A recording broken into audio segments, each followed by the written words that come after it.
ஏன் நீங்கள் இந்த பாம்பத்துக்குள்ளே கை விடுறீங்களே, கடிச்சிடாதுங்களாக்கு. படையப்பாவை பொறுத்த வரைக்கும் எனக்கு வந்து அது பெரிய லக்கு தான். ஸ்கிரிப்ட்லேயே நான் இல்லை. ஸ்கிரிப்ட்லேயே இல்லை இல்லை கேரக்டர் எனக்கு அதில் கிடையாது. ரஜினி சார் கேட்டிருக்காரு, அனுமோன்னு என்ன கேரக்டர் போட்டிருக்கு.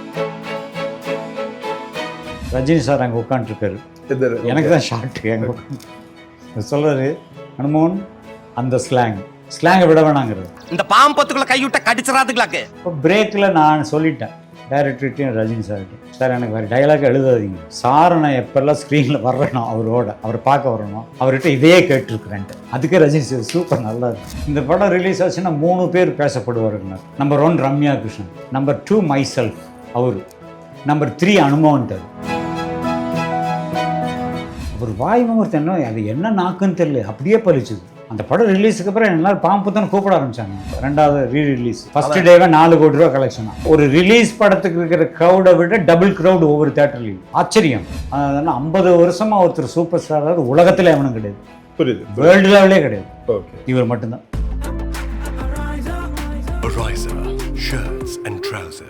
சார் வணக்கம். சார் வணக்கம். சிட்டி ஃபாக்ஸ் நேயர்கள் எல்லோருக்கும் என்னுடைய அன்பு கலந்த வணக்கங்கள். எப்படி சார் இருக்கீங்க? அப்படியே இருக்கேன், அப்படியே ஓடிட்டு இருக்கு, நல்லா தான் இருக்கு. நல்லது சார், நல்லது சார். இன்னைக்கு தேதியில நீங்க தான் இந்த டாக் ஆஃப் த டவுன் வந்து நம்ம சொல்லலாம். ஒரு பக்கம் வந்து இந்த படையப்பா படம் வந்து ரீரிலீஸ் நடந்திருக்கு. அதுல எல்லாருக்கும் வந்து நிறைய டைலாக்ஸ் இருக்கும் சார் அந்த படத்துல. உங்களுக்கு மட்டும்தான் அதுல அந்த படத்துல வந்து ஒரே ஒரு டைலாக் தான். ஒரு டைலாக் பேசி ஒருத்தர் வந்து இந்த அளவுக்கு ஃபேமஸ் ஆக முடியுமான்னு பார்த்தது வந்து உங்களை தான் சார். அந்த மேஜிக் வந்து எப்படி நடந்தது? இல்லை, அது மெயின் ரீசன் வந்து ஹீரோ. Okay okay okay. நான் ஒரே டயலாக்கை பேசினாலும் அது யாருக்கிட்ட கேட்குறேன், ரஜினி சார் பார்க்கும்போதெல்லாம் தான் கேட்பேன். ஸோ அது நல்லா ரீச் ஆகும். பொதுவாக வந்து ஹீரோ முன்னாடி பின்னாடி இருந்து ஒர்க் பண்ணாவே அவன் ஃபேமஸ் ஆகிடுவான், எந்த ஆர்டிஸ்டாக இருந்தாலும். படையப்பாவை பொறுத்த வரைக்கும் எனக்கு வந்து அது பெரிய லக்கு தான். நடிக்க சந்தர்ப்பம் கிடையாது. ஏன்னா விஐபி படம் ப்ரிவியூ பார்த்தார் ரஜினி சார். அதில் தான் இந்த கொங்கு தமிழ் நான் பேசினேன். கொங்கு தமிழை ஃபஸ்ட்டு வந்து இண்டஸ்ட்ரியில் சொன்னதே நான் தான். அந்த ஸ்டைலில் அது இன்டீரியர் கொங்கு தமிழ். அது அதன் பிறகு கோவை சர்லா எல்லாம் பேசுனாங்க. ஓகே, பட் கொங்கு தமிழ் சத்யராஜ் பேசுவார், கோவை சர்லா பேசுவாங்க, சுந்தர் சி பேசுவார், அங்கிருந்து வரவங்க எல்லாம் பேசுவாங்க. பட் அந்த இன்டீரியர் அழுத்தி பேசுறது, அந்த ஸ்டைலில் ஒரு டிரைவர் கேரக்டர் பண்ணியிருந்தேன் விஐபியில். அது ரஜினி சார் பார்த்துட்டு சூப்பராக பண்ணீங்க, அந்த ஸ்லாங் எனக்கு ரொம்ப பிடிச்சது. ஸோ நெக்ஸ்ட் ஃபிலிம் என் கூட ஆக்ட் பண்ணுவீங்கன்னு சொல்லிட்டு அவராக ரவிக்குமார்ட்டு சொல்லி, ஸ்கிரிப்ட்லேயே நான் இல்லை. ஸ்கிரிப்ட்லேயே இல்லை கேரக்டர் எனக்கு அதில் கிடையாது. ஓகே, ஷூட்டிங் போயிட்டாங்க. ஓகே, போய் 2-3 நாள் அங்கே ஒர்க் போயிட்டுருக்கு. ரஜினி சார் கேட்டிருக்காரு, அனுமோன்னு என்ன கேரக்டர் போட்டிருக்கு சார், இன்னும் ஃபிக்ஸ் ஆகலையா, ஏதோ ஒரு கேரக்டர் போடுங்க சார்.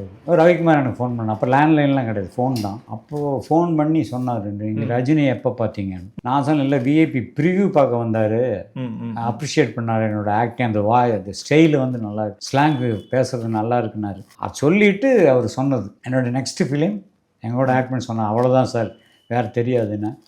இல்லை சார், ஒரு 10 தரம் கேட்டார், நீங்கள் உடனே மைசூர் கிளம்பி வாங்க, அப்புறம் நீங்களே ஒரு ரைட்டர் டைரக்டரு, ஸோ அவுட்லைன் சொல்கிறேன், இதில் என்ன மாறணும்னு நீங்களே சூஸ் பண்ண.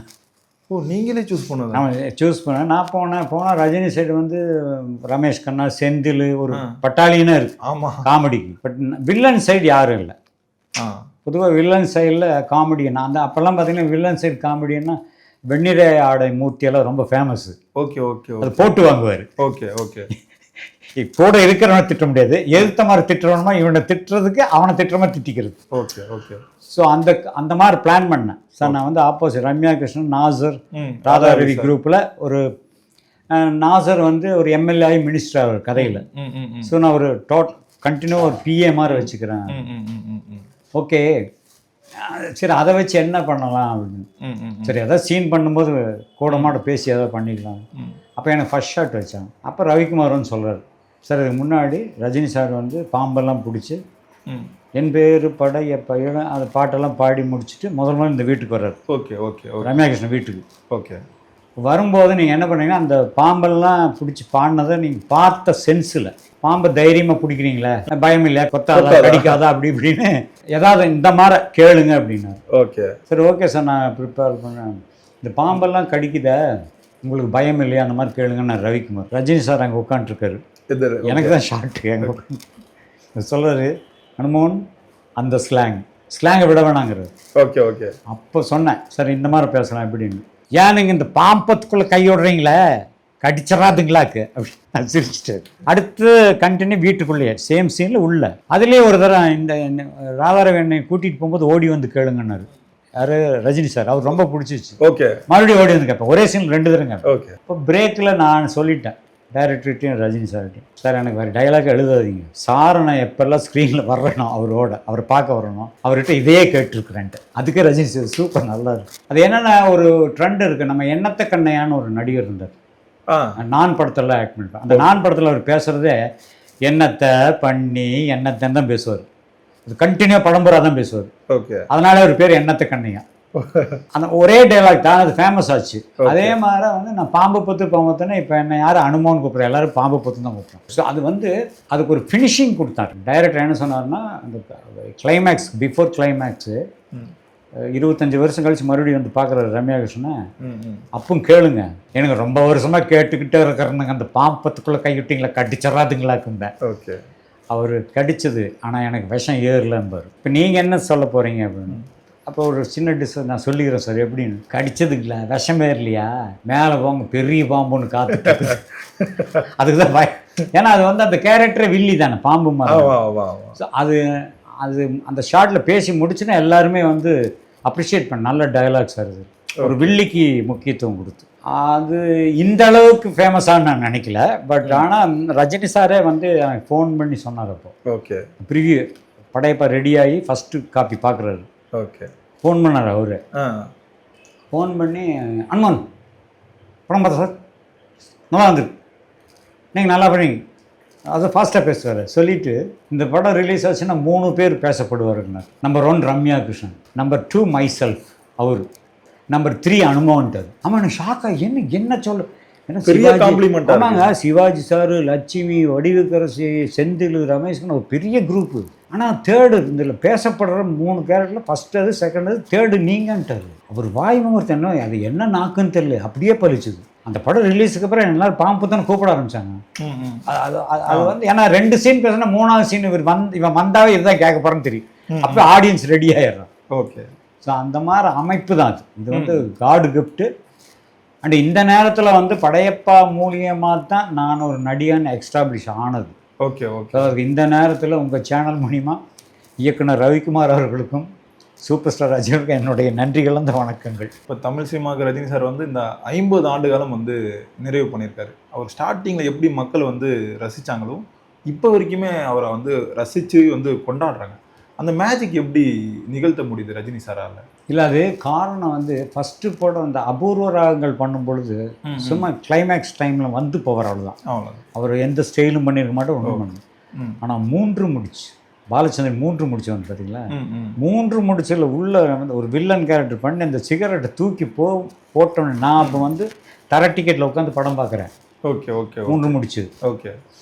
அப்போது அந்த சிகரெட்டு போட்ட உடனே கை தட்டுறாங்க பாரு தேட்டர் பூரா, அப்பவே முடிவு பண்ணிட்டேன். ஏன்னா ஒரு வில்லன் கேரக்டர் இந்த அளவுக்கு ரசிக்க எவ்வளோ பெரிய விஷயம். அப்புறம் 2வது நான் வந்து அவருடைய அந்த படங்களுக்கெல்லாம் வந்து ரெப்ரசன்டேட்டிவ் ஒர்க் பண்ணேன். Okay okay okay. புரிஞ்சுக்கலாம் உங்களுக்கு? அப்போ என்னென்னா அவர்கிட்ட சில பஞ்சஸ் டைலாக், அந்த டைலாக் ஸ்கிரிப்டில் எழுதுறாங்களோ இல்லையோ அந்த சீனுக்கு ஏற்ற மாதிரி சாரே சொல்லுவார். ஒவ்வொரு டைலாக் என் வழி தனி வழி, நான் ஒரு தரம் சொன்னான்னு அவரே சொல்கிற பஞ்சஸ் தான் அது.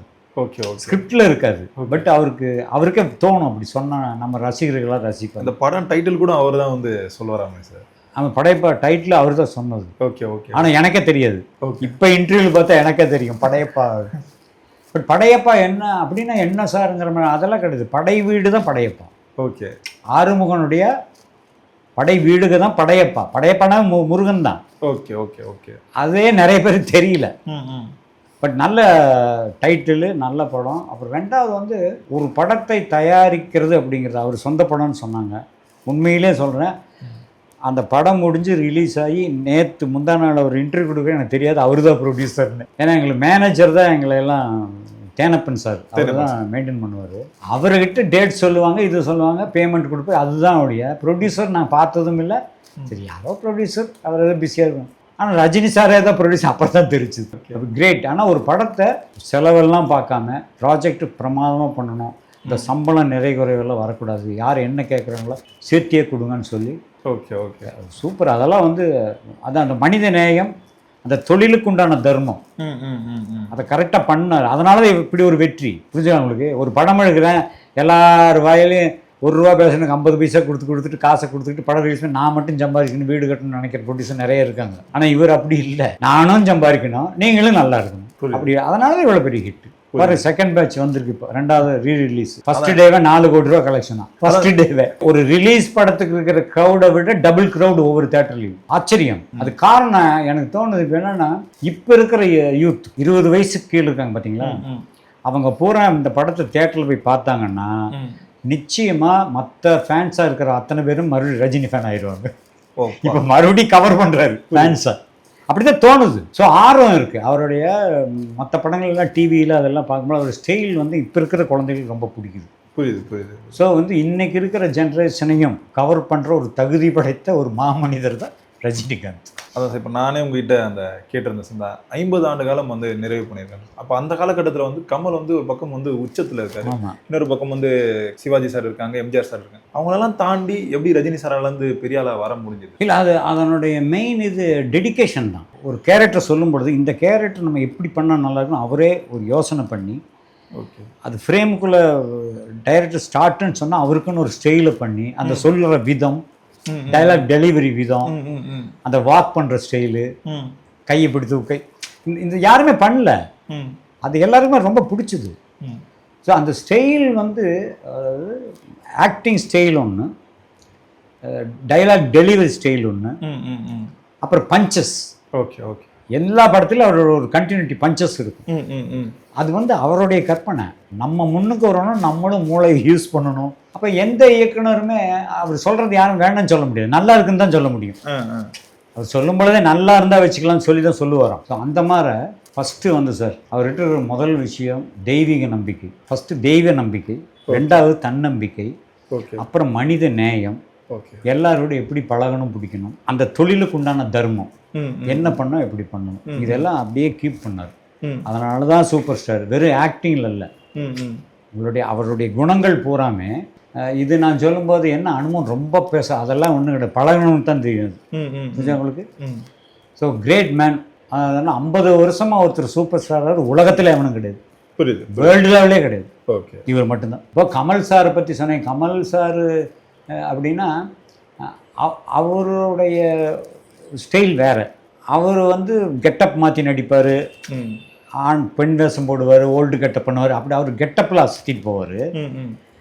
இவர் பெரிய கெட்டப்பெல்லாம் போட்டதே இல்லை, பேண்ட் ஷர்ட்டு பைஜாம் ஜிப் இந்த மாதிரி தான் வருவார். அவருடைய அவர் ஸ்டைலை மாற்றுவார், புரியுது, அதுதான் அவர் great. Ariza, shirts and trousers.